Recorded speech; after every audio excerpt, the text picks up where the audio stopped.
Este é o podcast da Revista Brasileira para Cegos, RBC. Entrevistas, mensagens e informação. É o Pode Falar RBC, compartilhando ideias com você.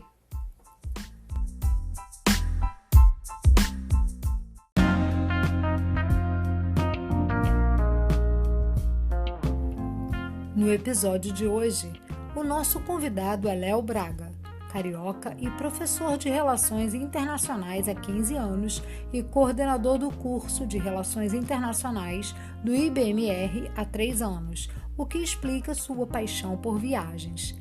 Fotografia e poesia são hobbies a que se dedica, sem compromisso formal, mas com muito gosto.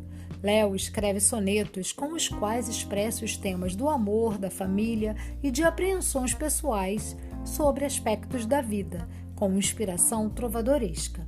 Também escreve paródias como recurso didático para algumas de suas aulas.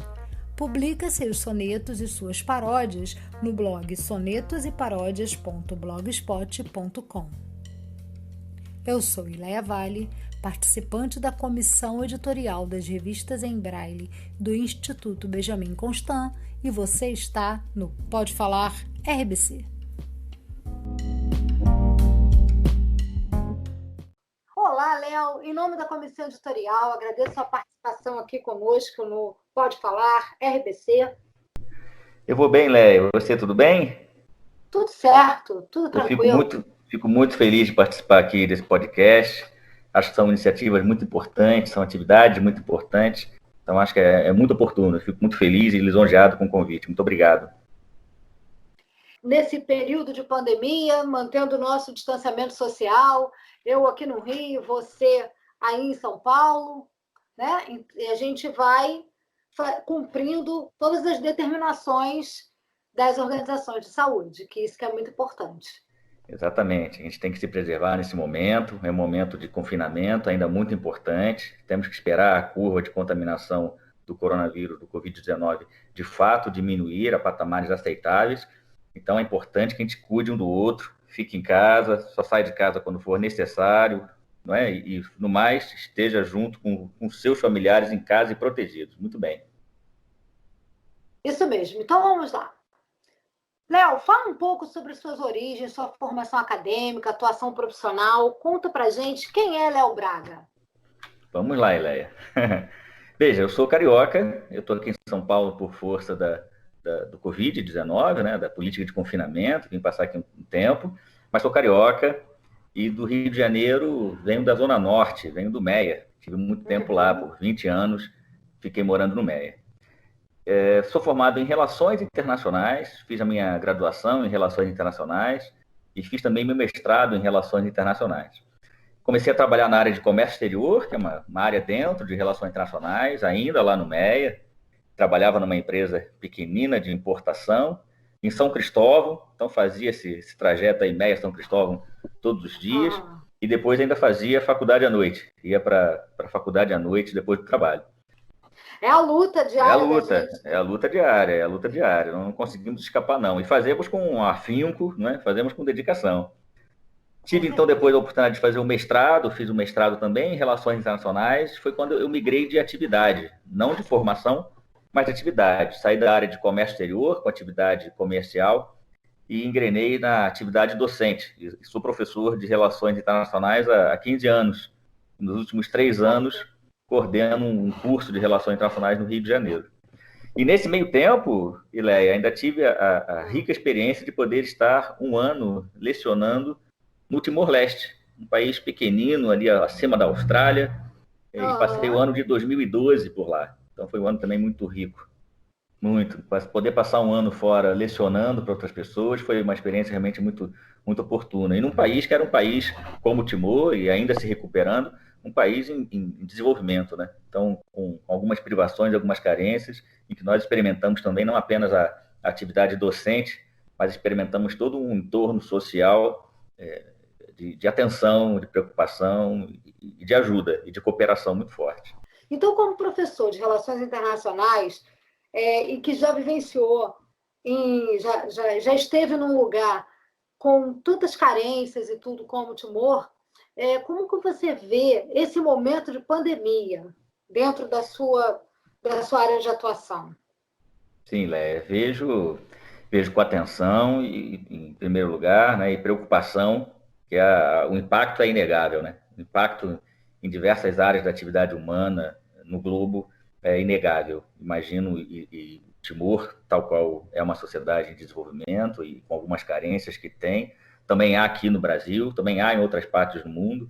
Então, há dois impactos muito importantes que a gente tem que se dar conta. O impacto da atividade cotidiana dessas nações, dessas pessoas, né, da atividade comercial, por exemplo, que sofre um impacto significativo no deslocamento físico de mercadorias, de pessoas, o impacto do turismo, por exemplo, na atividade de turismo no mundo, que acho que talvez uma das atividades mais impactadas efetivamente no globo, mas não apenas o cenário de impacto físico, né, do deslocamento de mercadorias, do deslocamento de pessoas, também igualmente um impacto emocional que nos sobrecarrega a todos nós. É uma geração que não experimentou isso antes. Né? Nós não passamos pela Primeira Guerra, nós não passamos pela Segunda Guerra. Experimentar um momento de confinamento, ainda que não seja um momento de guerra, é para nós por demais exigente. E ainda um terceiro fator, que é um fator de informação. Quer dizer, hoje nós contamos certamente com níveis de tecnologia muitíssimo avançados, né, em que a informação circula muito rapidamente e circula globalmente, e nós podemos, por um lado, ao mesmo tempo, informar pessoas, né, deixá-las atentas ao que seja essa crise, essa pandemia global, informar das medidas de saúde que devemos respeitar, né, para fazer com que a curva diminua, mas ao mesmo tempo, também nos damos conta de tantas outras partes do mundo em que, por vezes, esse acesso à informação e à circulação, inclusive física, de medicamentos, né, de apoio de médicos, é mais carente. Então, a gente enxerga também com muita preocupação esse cenário global da pandemia. Ao mesmo tempo, também enxergamos, Ileia, com uma dose boa de esperança. Esperança, e aí acho que entra uma fala importante aqui da orientação do nosso podcast, das organizações internacionais. Quer dizer, o momento em que o mundo experimenta um cenário de pandemia, um cenário que é um cenário de um problema global, as organizações internacionais são chamadas a agir mais brevemente, mais rapidamente, para contornar a situação o quanto antes. Se pensarmos que o papel das organizações internacionais é fundamentalmente prover um bem universal às pessoas, às nações, certamente há um bem universal aqui agora a ser provido, que é o do bem-estar e da saúde global. Então, há muito não se fala, ou não se falava normalmente, das organizações internacionais na mídia corrente, né, na mídia do nosso cotidiano, e hoje se fala muito, por exemplo, na Organização Mundial da Saúde, a OMS, uma agência especializada da ONU para cuidar da questão da saúde global. Então, acho que, ao mesmo tempo em que há uma preocupação e uma atenção, há uma esperança, porque nós conseguimos, a partir de um problema, que é um problema universal, pensar também em agentes universais, agentes globais, como as organizações internacionais assim o são, pensar que nós podemos, a partir delas, pensar em soluções globais. Então, problemas globais que nos fazem padecer de algum mal, exatamente nos favorece na solução também de soluções globais. E aí o reforço do papel das organizações internacionais nos dias contemporâneos é muitíssimo importante. Isso vai respingar em temas como meio ambiente, vai respingar em temas como direitos humanos, são temas mais recorrentes de uma discussão internacional, e agora o tema da saúde, que vem com muito fôlego, com muito vigor. Então, ao mesmo tempo, se é triste, nos dá uma esperança de índices maiores de colaboração. Bem. Então, você acredita que os países, principalmente essas grandes potências, elas passarão a ter um olhar mais colaborativo, porque fala-se muito que o mundo vai valorizar mais o coletivo. Você tem essa esperança de que as grandes potências vão ter esse olhar, de fato, mais colaborativo, com mais empatia? Tenho sim, Ileia, tenho sim, porque acho que há uma condição aqui de que nós não podemos escapar, que é aquilo que surge como um problema global. Então, em questões globais que nos apareçam como problemas globais, as grandes potências serão ainda mais chamadas, ao lado das organizações internacionais, não é? Serão igualmente mais chamadas à sua responsabilidade. Não apenas uma responsabilidade moral que seja maior, porque essa responsabilidade moral é igualmente compartilhada por todas as nações, das menores às maiores, das mais ricas às mais pobres. Moralmente, todos nós temos o dever de apoiar uns aos outros. Mas certamente recursos materiais são maiores, né? Transbordam mais nas grandes potências, né? As potências mais fortes, mais ricas, que investem mais na pesquisa e desenvolvimento de medicação, né? Das vacinas, dos remédios, e que podem, num momento como esse, podem efetivamente apoiar mais. Então, elas mais do que as outras, serão chamadas, mais ainda no futuro próximo, como já estão sendo chamadas agora, a essa responsabilidade de apoiar, de colaborar na solução global de questões globais, dada a sua maior capacidade de reação aos problemas do mundo. É claro que, passado talvez o momento mais agudo da pandemia, que as curvas sejam menores, haja um olhar mais para dentro, né? À medida que, naturalmente, o problema global diminui. Então, a questão, na verdade, é perceber como é que problemas globais que ultrapassam fronteiras são problemas que devem ser solucionados por todos. Porque se ultrapassam fronteiras, causam mal aonde quer que vão. Então, acho que é não apenas uma noção também da responsabilidade coletiva, global, moral, mas daquilo que impacta diretamente a cada um de nós. Cada um de nós é parte de um problema e cada um de nós é parte da solução. Os que têm mais condição devem ser chamados mais a solucionarem as questões globais. E a gente está vivendo, como você falou, uma situação inusitada para a nossa geração. Nós não passamos pela Segunda Guerra, nem por algo tão impactante como a gente está passando agora. Então, sem dúvida, um momento de muita reflexão, tempo de esperar, de pensar, de sentir. E eu sempre acredito que esse é um momento que impulsiona muito a produção artística. E você, caminhando um pouco para o lado do Léo como pessoa e não mais como professor, além do hobby da fotografia, você também tem uma paixão pela poesia, né? Você é um poeta. Conta um pouquinho para a gente sobre isso. É verdade, Léa, é verdade. Nessas idas e vindas das relações internacionais, né, do fazer profissional, né, do nosso labor diário, quando a gente pode, a gente também se dedico-me aqui à fotografia e à poesia. São duas maneiras de ver o mundo sem a demanda necessária aí do nosso ganha-pão diário, né? Então, mais livre desse ganha-pão, a gente se sente mais liberto igualmente para olhar o mundo de outra maneira. E a poesia vem nesse sentido, né? Vem das raízes mais profundas, que talvez encontrem causa na alegria e no prazer, fundamentalmente, que me remete, no meu caso, né? Remete-me aqui à família, remete-me à amizade, remete-me ao romance. Então, acho que há uma vertente dentro de mim, como poeta, que me faz pensar ou me faz aflorar essas percepções mais caras de alegria e de prazer. Mas também há outro lado, há um lado que é o lado da tristeza, né? O lado do pesar, talvez remontando aí uma característica mais trovadoresca, né? Um lado mais trovadoresco da trova, do pesar, né? Do peso, do romance mal correspondido, ou da saudade intensa que sentimos de alguma coisa. A tristeza e o pesar também é outra parte da alimentação disso que me faz refletir e agir como poeta. Eu diria, na verdade, Léa, que são inflamações, né? Inflamações. Nós temos, de momentos em momentos, nós temos uma determinada inflamação, alguma coisa que inflama dentro de nós, dentro do coração, dentro da alma, e que precisa ser colocado para fora, precisa ser curado. E, na verdade, a cura vem das palavras. A cura vem das palavras remetidas ao papel, que nos fazem, com a rima, eu escrevo sonetos, né? Com a rima do soneto, enfim, com os sonetos decassílabos ou dodecassílabos que fazemos aqui, nos fazem curar essas inflamações. Tal qual a fotografia, né? A fotografia também se não são palavras, são angulações, não é? São cores, são luzes, flashes de luzes, duas maneiras fantásticas de se expressar emoção, sentimento, né? Que seja de dor, seja de compaixão, seja de alegria, seja de prazer. Então, são manifestações artísticas fantásticas. Aqui todos nós temos esse lado poeta. Alguns apenas se permitem perceber mais isso e manifestar isso, mas todos nós temos, Léa, certamente. Eu também acredito nisso. O problema é manifestar bem como você manifesta, né? Eu não manifesto tão bem assim. Recentemente, você foi premiado em um concurso de poesias. Será que os ouvintes aqui da RBC poderiam vir em primeira mão esse poema? Ah, certamente, eu ficaria feliz se você me conceder aqui o espaço, eu certamente ficaria feliz. À Eu vontade. primeiro preciso dizer aqui do que se trata, né?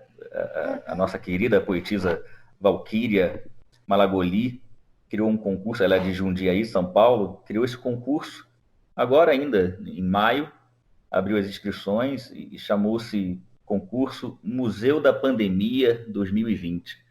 E eu fiquei ainda muito Uau! intrigado no início, né? O nome do concurso sendo Museu da Pandemia. Mas depois, Aham. Leia, depois me dei conta do que se tratava efetivamente, né? E me veio à mente aqui, sem que a Valquíria houvesse explicado isso, veio à mente aqui a ideia de confinamento a que estamos vinculados, né? Então, tal qual peça no museu, cada um de nós aqui está confinado em casa, está preso em casa, está preso no É espaço verdade. físico. Então, as peças não saem, nós também não saímos. Mas não quer dizer que as peças do museu não tenham história, né? Ao contrário, tem a sua história cada uma delas, tem a sua emoção cada uma delas, tem a sua vida cada uma delas, né? Tem as suas sensações cada uma delas. Então, na verdade, como é que cada um de nós dentro das suas casas não replica o comportamento de uma peça de museu nesse sentido, com muita história e, portanto, com muito a ser dito àquele que está vendo, que está visitando. No nosso confinamento, a maneira de fazer isso foi pela poesia, foi pelo soneto. E eu inspirei-me nisso para desenvolver e fazer aqui o soneto Legado da Pandemia. Já que você me deu autorização aqui para fazer a leitura, eu vou À recitá-lo. vontade. Então vamos lá. Queridos, esse é o soneto Legado da Pandemia. Das revelações incríveis na pandemia e das coisas que se achava que sabia, nada podia me deixar mais contente do que estar em família, felizmente. Paladares e odores com que se vivia encontram assim então mais harmonia. Muitos contos e causos surpreendentes aquecem nossos corações novamente. Se a pandemia nos deixar um legado de tudo aquilo que é bem sagrado, será recuperar com muita alegria a dádiva de haver vivenciado, de modo intenso e abençoado, a união de que chamamos família. É isso, Léa. Esse foi o soneto Que Legado da Pandemia. lindo! Lindo, lindo, profundo. E é isso mesmo, a gente está vivendo em família como nunca viveu antes. Exatamente. Tanto Vamos reforçar tempo, esses né? laços. Vamos reforçar esses Tanto laços. tempo assim. Não Nossa, eu é? estou emocionada mesmo. Muito obrigado, Léa. Eu fico muito Ah, feliz. muito bom. Léo, antes da gente terminar a entrevista, você topa participar do nosso Pinga Fogo? Topa? Eu digo uma Sim, sim. palavra e você diz imediatamente algo bem curto sobre ela. Pode ser uma palavra, uma expressão, tudo bem? Caramba, que desafio. Vamos lá. Vamos Supetão. lá. Então, roda a vinheta. Pandemia. Pandemia família.